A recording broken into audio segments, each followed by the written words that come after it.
मेरे बहुत ही प्रिय साथियों, हृदय की गहराई से अभिनंदन, बहुत बहुत हार्दिक स्वागत। साथियों, श्रावण मास जारी है और शिव भक्त पूर्ण भक्ति में लीन है।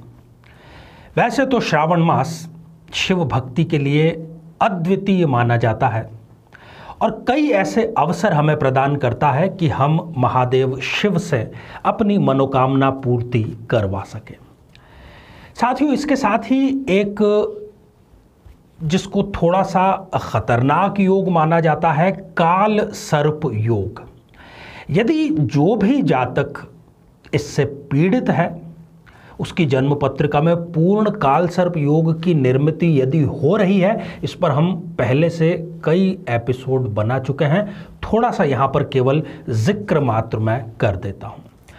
जब सारे ग्रह राहु से केतु के बीच में आ जाएं तो इस स्थिति को हम काल सर्प योग कहते हैं और विभिन्न प्रकार की समस्याएं इसको लेकर के जीवन में निर्मित होती रहती हैं।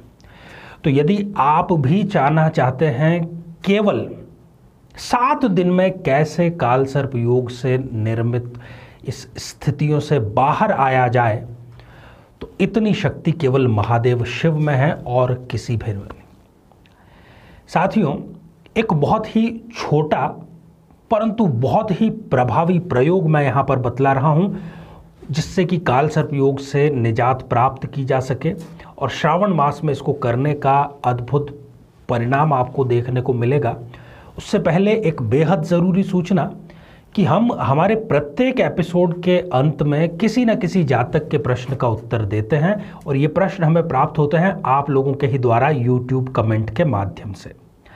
अपना कमेंट लिखने से पहले आप #आचार्य चंद्रकांत इस शब्द का प्रयोग जरूर करें और साथ ही जो बहुत आसान सा प्रश्न आपसे एपिसोड के अंत में पूछा जाएगा उसका सही जवाब जरूर दें। साथियों, करना क्या है? सावन के किसी भी सोमवार में इसको प्रारंभ किया जा सकता है। प्रातः काल ब्रह्म मुहूर्त में आपको उठना है। मन एकदम शांत होना चाहिए, किसी प्रकार की चिंता, गुस्सा दूर दूर तक नहीं होना चाहिए। शांत चित्त और महादेव शिव का चिंतन। दक्षिण पश्चिम का यदि आपके घर का हिस्सा खाली हो, जिसको कि नैऋत्य कोण कहते हैं, तो वहाँ पर आप विराजमान हो जाइए और दक्षिण पश्चिम की तरफ ही आपको अभिमुख होकर के बैठना है। और महादेव शिव का बीज मंत्र ओम नमः शिवाय, इसका पूरी तल्लीनता के साथ में 108 बार आप जाप करें। तत्पश्चात जो भी आपके निकट का शिव मंदिर यदि खुला है तो कुछ बिल्व पत्र आप अपने साथ ले जा सकते हैं और साथ ही कुछ सफ़ेद पुष्प आप ले जा सकते हैं। महादेव शिव को आप वो समर्पित कीजिए और उनसे यही प्रार्थना कीजिए कि मेरी कुंडली में जो काल सर्प दोष निर्मित हो रहा है और इसने मेरा जो जीवन है वो दूभर कर दिया है, उससे मुझे निजात दिलाने का आशीर्वाद प्रदान करें। साथियों, ये प्रक्रिया आपको निरंतर 7 दिनों तक करनी है। सोमवार से शुरू करके रोज़ाना करना है।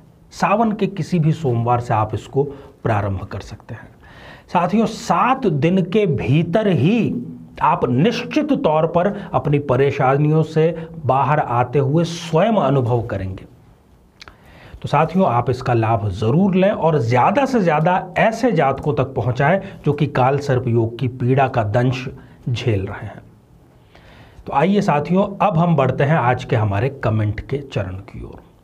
आज हमने कमेंट शामिल किया है पल्लवी भुजबल जी का, जो कि उन्होंने लिखा है पूना, महाराष्ट्र से। पल्लवी जी, आपने जानना चाहा है कि तलाक का केस आपके चल रहा है, तलाक कब तक हो जाएगा?